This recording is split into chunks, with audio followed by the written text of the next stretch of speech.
Welcome to Season 4 of the Knack for Business podcast.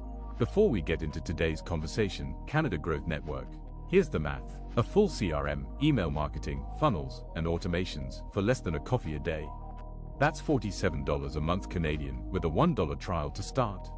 If you're building a business and still duct taping tools together, check the link in the show notes. Question the audience. Why does growing a care business feel so lonely and harder than it should? That's the problem our guest tackles head on in this episode. He will unpack why traditional networking fails care businesses, how isolation quietly undermines growth and decision making, and what changes when leaders shift from collecting contacts to building real trust, collaboration, and community. He'll share practical lessons from the Care Connector Network on creating safe spaces, stronger partnerships, and people first growth insights that will apply well beyond the care sector. Our guest today is Iain Clague from the Care Connector.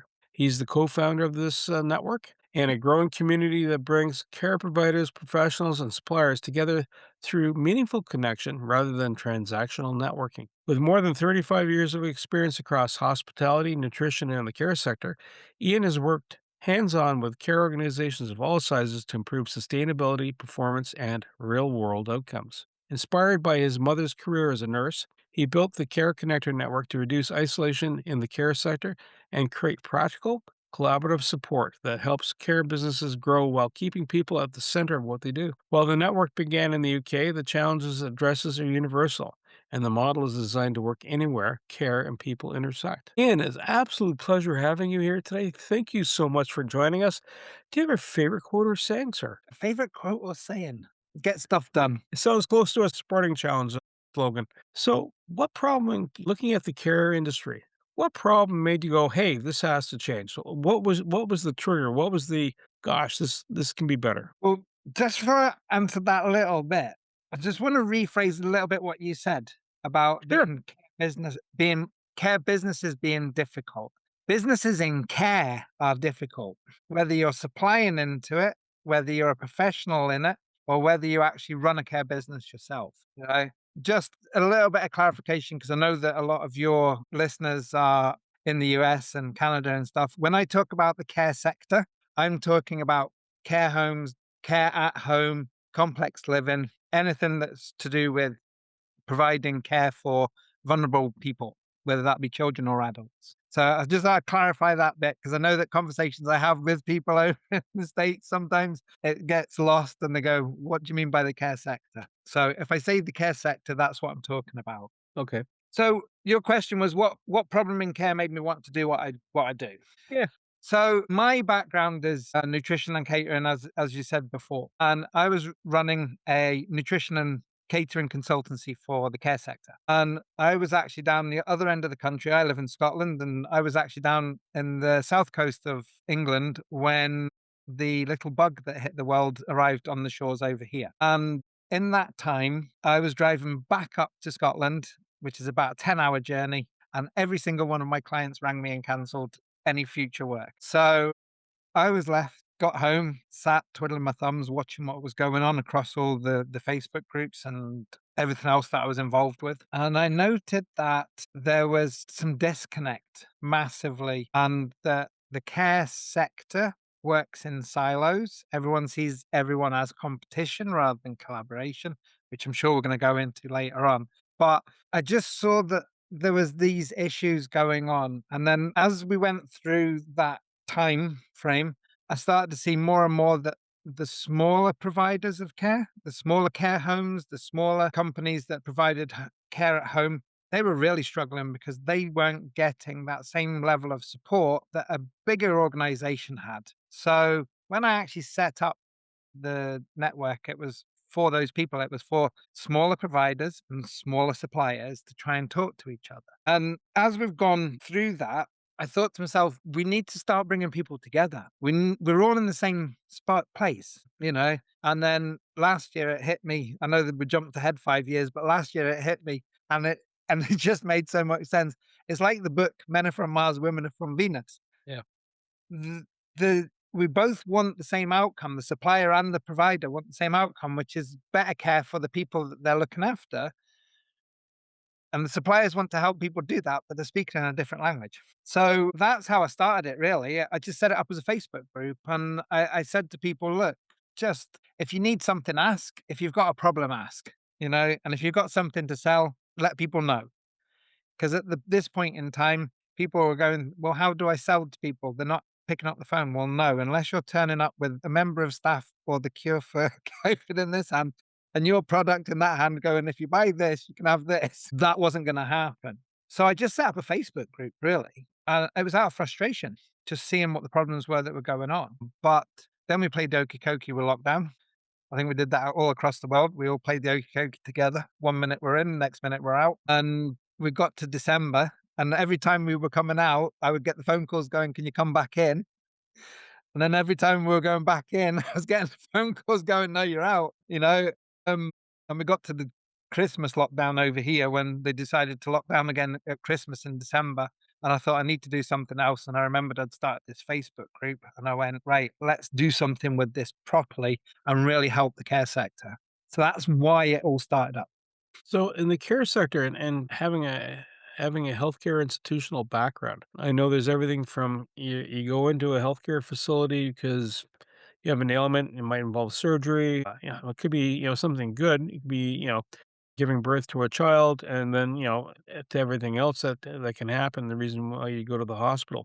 And I know you're not talking about that care element. You're talking either someone is either coming out of healthcare and they need support for a while they're curing and getting healthier, or it's transition of life that's coming around, and so you're just making them comfortable, or the person has disabilities where they can't provide for themselves, and or they're just aging. So those are all kinds of different sectors. And do you find that there's a lot of obviously, if I'm dealing with elder care, is going to be a lot different than, let's say, someone who's post delivery, childbirth, right?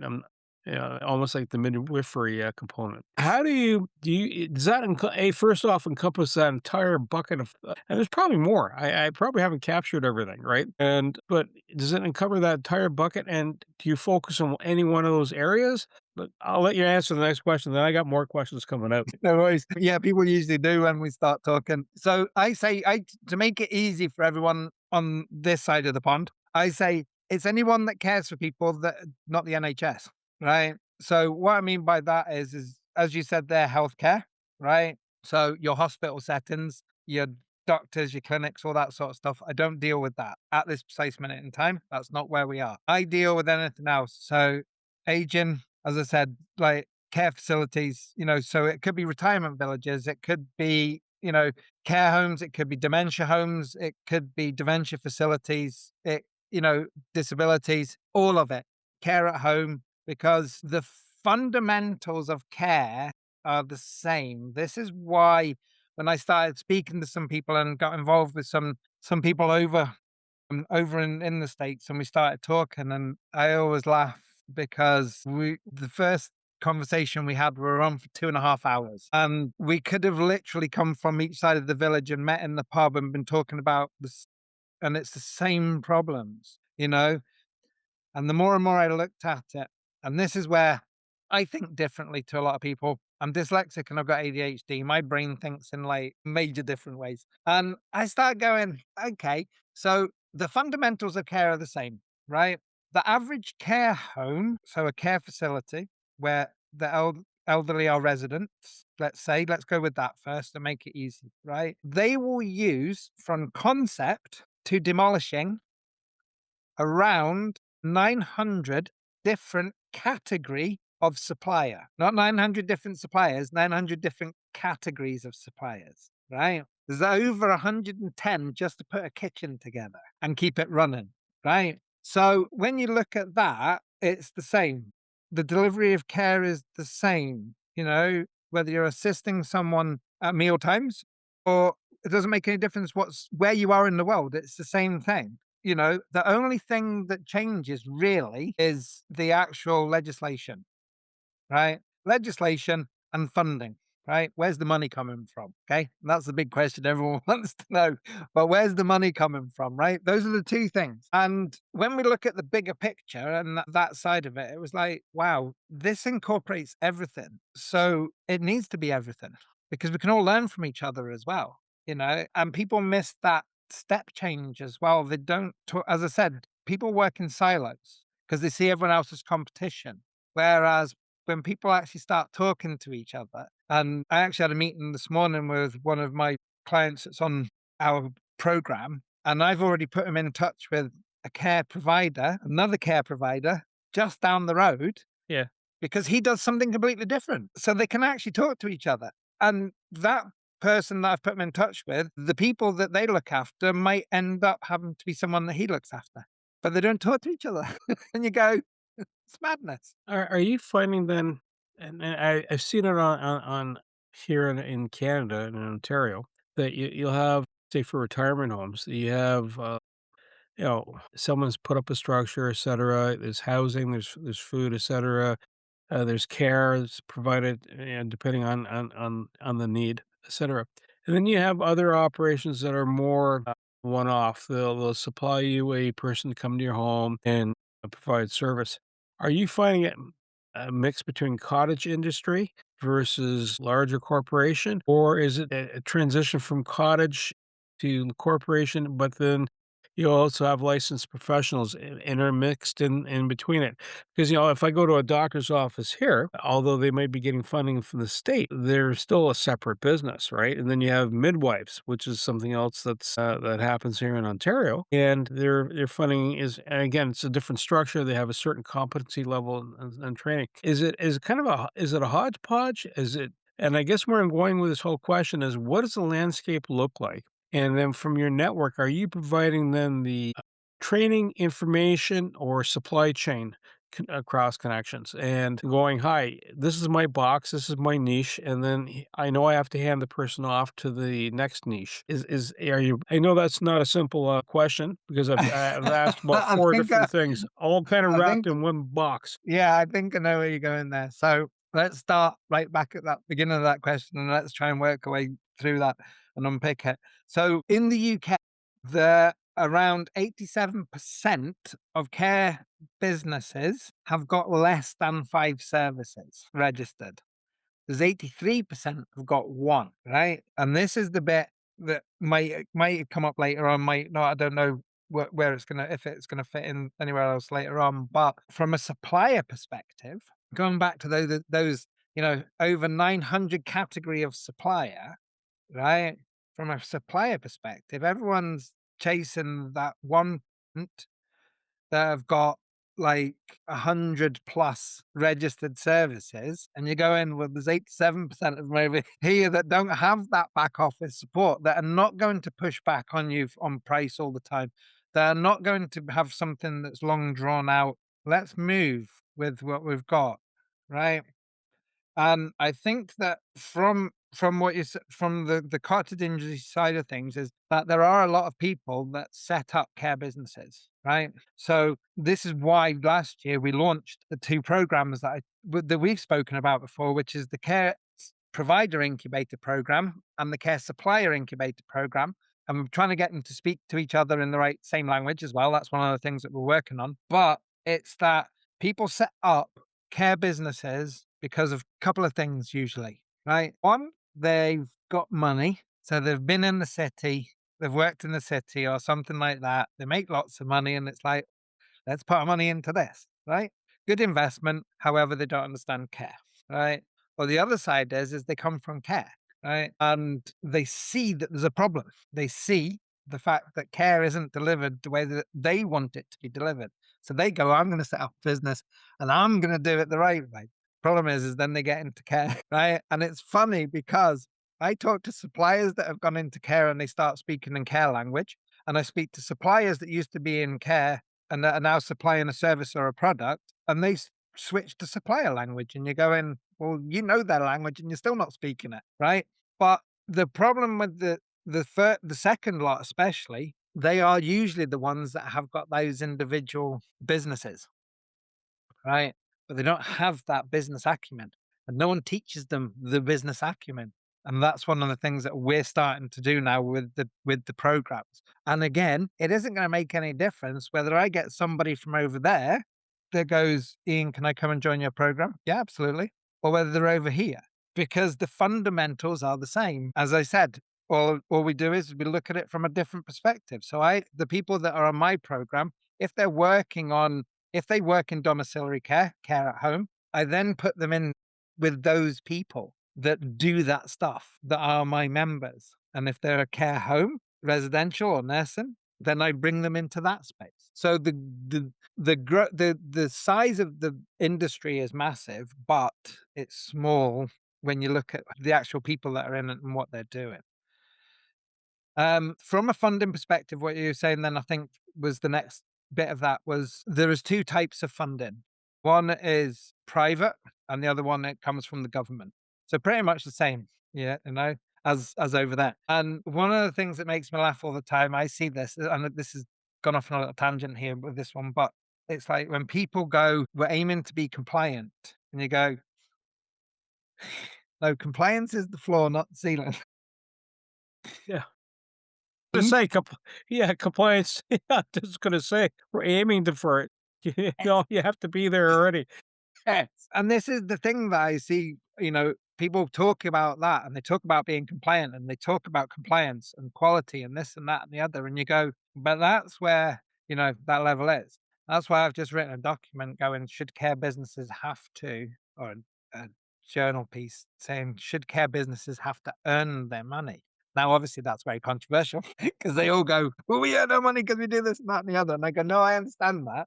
Right. But what I mean is it doesn't matter where you sit on the scale. If you're getting that government funded person, right, it doesn't matter where you are, you're still going to get the same amount of money, right? Yep. There's no incentive to be better. There's no driver there from a behavioral point of view. There's no drivers to actually make people want to do better. You find that there's a lot of in the tech industry, right? Especially with microchips and computers, there's always a new iteration. It's just, it's I think it's Moore's law, right? Just there's always something.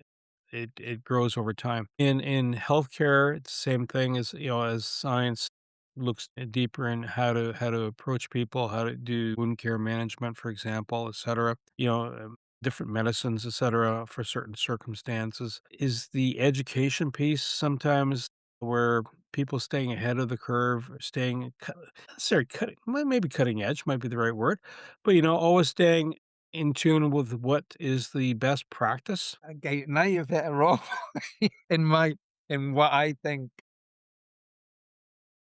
puts quite few people off when I talk about this sort of stuff. I think personally that training across the whole of the sector is poor. Okay. Because a lot of the jobs are in care, at care level, are minimum wage, that there's a lot of transients with care workers, the same as they used to be with chefs and stuff like that. Back in the day when I first started, we used to joke when I first started, who's going to end up where? Because at the start of the season, we would all start in a different hotel on the promenade in the Alaman and Douglas. And then we would all start moving around because it's like, that place is rubbish. So I'm going to go and work here. And then it's like, that place is rubbish. So I'm going to go and work here. And it just literally everyone just went like that. And you usually ended up back in the same place by the end of it, right? By the end of the summer.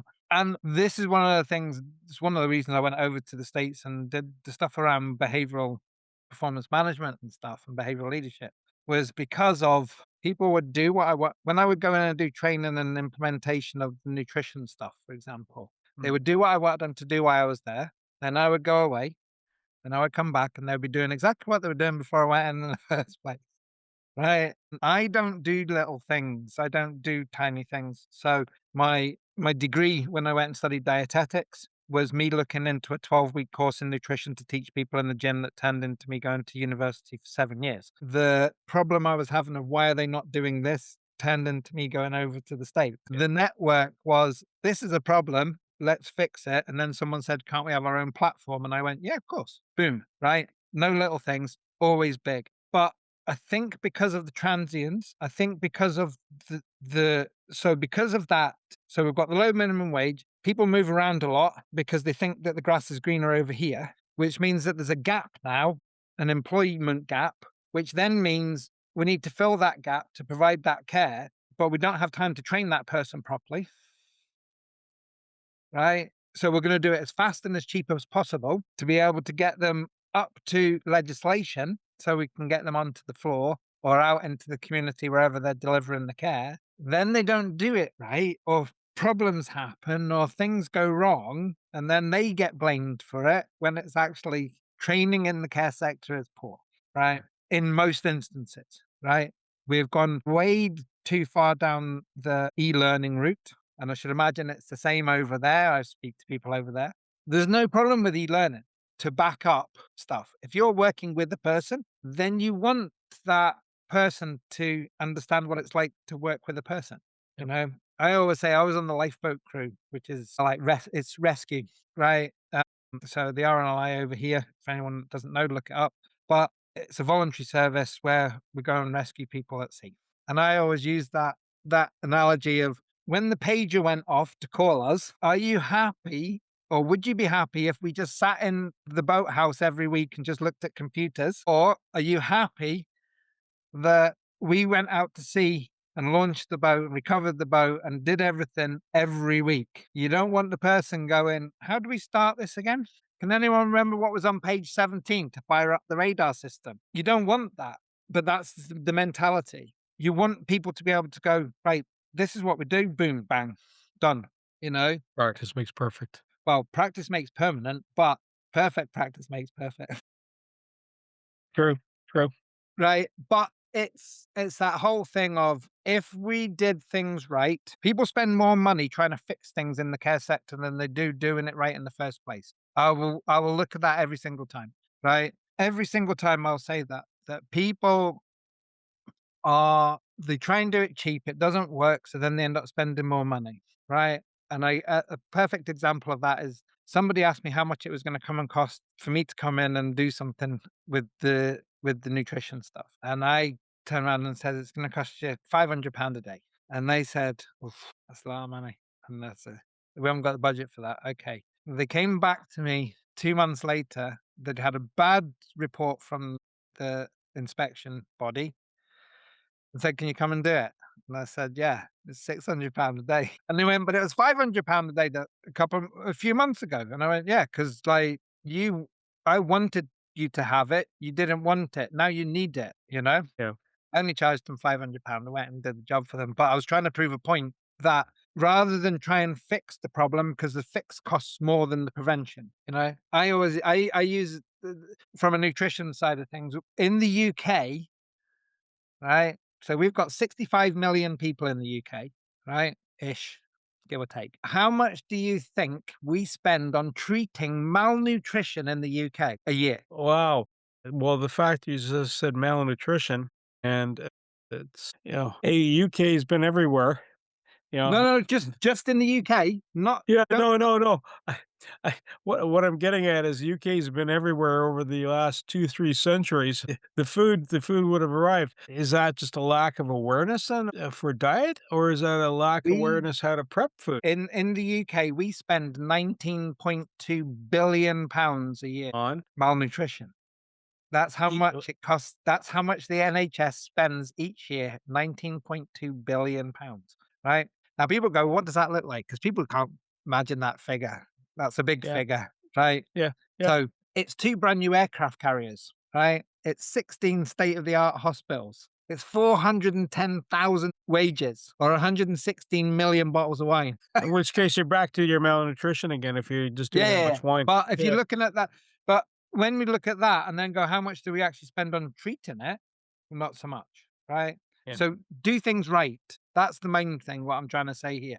If you've got a business, doesn't matter what it is, do it right the first time. It's going to cost you a lot less, you know? Pay me later, Yeah, and later is usually more expensive anyhow. absolutely it is because there's more to it. So basically, you've told me that you've established, hey, listen, here's a platform, guys. Whether you're in the cottage industry or you're in a corporation setting, you're basically in the same boat. You're in the same harbor. Rising tide lifts all boats. And if we stay ahead of things, and between the suppliers and the providers, everybody performs better, and you have better outcomes. Is this something then helps what you're doing now help other businesses scale up? In other words, okay, we got this right now. I might be a 5-man team that's going out to service clients. I wanna expand to maybe 20. You know, there's enough business out there. Is that something then you help then make that, "Okay, this is how you expand. These are the things you have to have in place."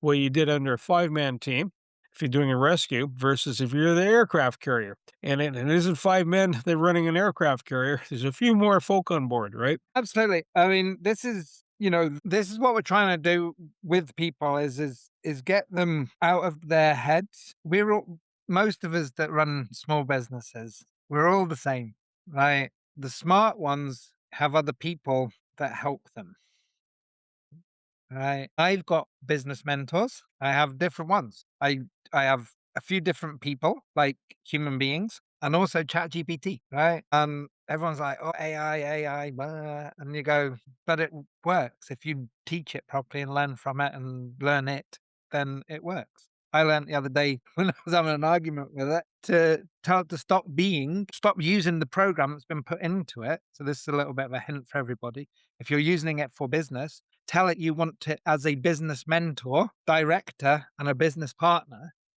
right? And stop with the inbuilt, fuzzy, warm, you're doing amazing, right? Because it will keep telling you that. Now mine goes, no. Straight to the point, straight to the point. It does. It says no. Don't do that, right? Or do this. Or what about this, right? And but I've done a lot of work with it, so I'm using that as well. I'm using to help my clients build their businesses as well, not just that prompt, but we're helping them with that. But yeah, I mean, the thing is as I say, we're everything. We're HR, we're finance, we're procurement, we're the CEO, with the marketing team, the sales team, the creation team. And at some point, something's going to give. It did with me last year, not last, well, last year, yes. It was this time last year. This time last year, I was in bed. This time last year, I didn't get out of bed for about 6 weeks. I burnt out. I had been trying to do everything by myself and it didn't work. It's like, it's all right. I can do it. I can do it. I can do it. And then I started to feel ill. And then it's like, and then I went to see the doctor and he said to me, "You're burnt out. You can't keep going at this rate." This is when I started looking into getting other people. And this is when I just started doing more with the Care Connector as well to try and help Mhm. people to get that burden off. Because if you remember what I said, there's 87% of care home or care businesses in the UK have got one service. They're all going to be in that space Yeah. where they're whizzing round trying to figure everything out, and that's when problems happen. And I think that that's a lot. It says for both sides, it's the same. Unfortunately, I've heard of people's businesses that have been closing down over the past month. I've had 5 people come to me and say that they're having to close. They didn't need to, really. They just needed to get some help to move in the right direction, and focus and get clarity on what they're actually given and what they're doing. So you're looking at expanding into the North American market from the UK. That's gonna be a bigger venture because everything in the US is big, right? You may as well next if you're doing China or India, right? The population is a woof like this, right? Compared to Canada, well, they have more of people. If I were a care provider, whether I'm a small, medium size. So what you're suggesting is that tap into this as for a resource and also community to share the strengths. And I also I truly appreciate that you're saying, hi, it's not about a purchase. It's not transactional. It's relationship based. And so you're looking to build that relationship out. Yeah, absolutely. I think that again, when you're a small business, you're in that. I need to get money on the table, right? I need to put food on the table, so therefore I need money in the bank, Yeah. right? So everybody focuses their efforts into that rather than building relationships, right? I had this conversation today or yesterday, I think it was with somebody that it was today actually. It's easier to sell somebody else's business than it is your own, right? It's easier. I don't mean sell the business. I mean sell what they do, Do. Yeah. right? Yeah, not go and sell their business for whether they want it or not. I've sold your business. You know, it's a case of when we go and try and sell something, right? It's emotional. because we're trying to put food on the table. When somebody else is talking about our business, right? If they're going to join the Care Connector network, great. If they don't, nah. I'm not going to wake up at 2 o'clock in the morning and go, well, they didn't join the Care Connector network, and therefore it's this and that and the other. Can you just pause it there? Because somebody's knocking and won't incessantly on the door and won't Yeah, go no. away. So, it's like you're not in that space. You're not worried about whether someone does that. So it's easier for you to talk about someone else's business, right? That's what I'm trying to get across to my members at the minute. I want them to collaborate. We need to learn about each other's businesses, right? So this is what we do on the networking sessions and stuff as well. Let's learn about what we each do so that when we're in, because it's added value as well, right? So I had a meeting on Thursday with one of my suppliers that's on the program, and I was saying this to them. When you finish the conversation about what you do, say to them, what other issues have you got going on in your business at the minute? I'm part of this network that's got people in. What can I do to help? Right? The guy sent me an email. He had a meeting with this person. He sent me an email about half an hour later and he went, do you know anyone that's got cookers? Right? They're looking for a cooker. Yeah. I've got 3 people that are sitting on the fence about joining the network. So what did I do? I go to them and I say, I've got this person that wants to buy a cooker. If you come and join the network, I'll make the introduction. And it's a win-win for everybody. Yep. Right? So now everyone's winning.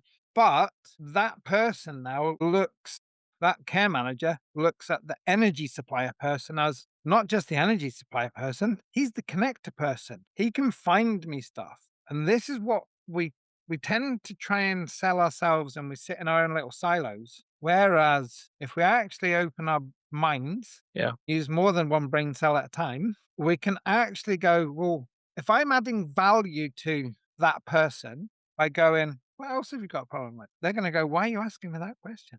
Not necessarily say it out loud, but in their brain, they're going, why are you asking me that question? That's really interesting that you're concerned about what else is happening in my business. So, Ian, if someone is listening to this call and they're a care provider, Yep. either agency or a supplier, how do they reach out to you? How do they connect with you? They can connect with me on LinkedIn. I'm on LinkedIn. And also go to the careconnector.co.uk at the minute. I will do a specific one for the other side. So that it's not going through the .co.uk one, but they can reach out through that. Ian at the careconnector.co.uk as well. They can catch me there. And, I'm all for having conversations. I love having conversations. I love talking, as you can tell. I think that's why I was last year's regional president for the Professional Speaking Association of Scotland. But I want to help people. There's one of the questions that we didn't do is the why bit, which is what you started off with about my mum. Yeah. And this is the why, really. Why do I do what I do? It's because of that. So my dad was in the Royal Navy. My mum was a care of the elderly nurse, has been all my life, right? She only retired when COVID came, right? She was in her 70s. She was actually looking after people younger than she was in a nursing home. And the matron wanted my mum back at work. My dad was at sea. And she says, well, I can't because I got the wee one. And she said, don't worry about that. We'll put a cot in one of the rooms, right? So I actually used to go and sleep with one of the little old ladies in the nursing home because my mum was a night nurse. So I used to go and sleep in there. And then I've been brought up in that environment, and I was either going to be a nurse or a chef. And there's a few things that put me off the nursing side, so I went down the chefing side. I find it really hard knowing that we can all do better if we all had that little bit more knowledge and that little bit more willing and that little bit more understanding of what we're actually trying to achieve, and that people should know that there's people out there that do want to help. I want to help. I want to do as much as possible. Right. Reason I burnt out was because I just kept giving and giving and giving and giving and giving. Taking a step back a bit. I still give a lot. Right. We still give a lot within the network. But the why is because we're all heading that way. Right. Oddly enough, we all seem to be aging. At least I get reminded when my body doesn't work the way I thought it did at age 20. Right.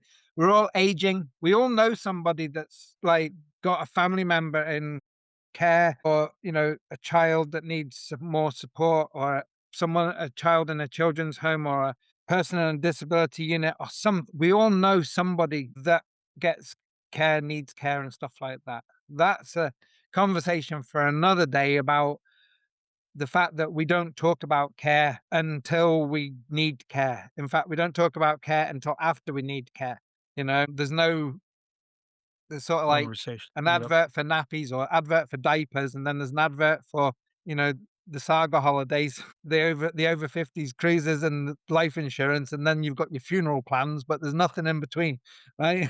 About what's going to happen when you get older. So I think it's really important that we do start looking at this as a whole, and it is society's problem. It's not just the people that work in the sector, but there are people out there that want to help. Not every supplier to the care sector is a ravenous great white that just wants to come in and eat you. They have got the help out there. It's exactly the same reason as why people start care businesses. It's because the supplier has seen that there's a problem, and it's like, well, we can help fix that problem, and then we can all make it better.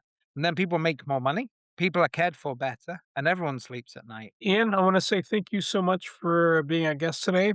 If you haven't gauged it or haven't figured it out, Ian's pretty focused on being a helping support. And from watching his mother dedicate her life to nursing, he saw how firsthand how nursing care, how care overall depends on people. And it's not about a transaction; it's about being there for somebody. And he's looking to build the future better for us. Everything you heard today is for educational purposes only. It's not professional advice. Before you act on anything, talk to a certified expert in your area. Your accountant, your lawyer, someone who knows your situation. We share perspectives. You make the decisions. Want more? Head over to blog.knack4business.com, packed with practical episodes on AI, marketing, leadership, and growth. No fluff, just the good stuff.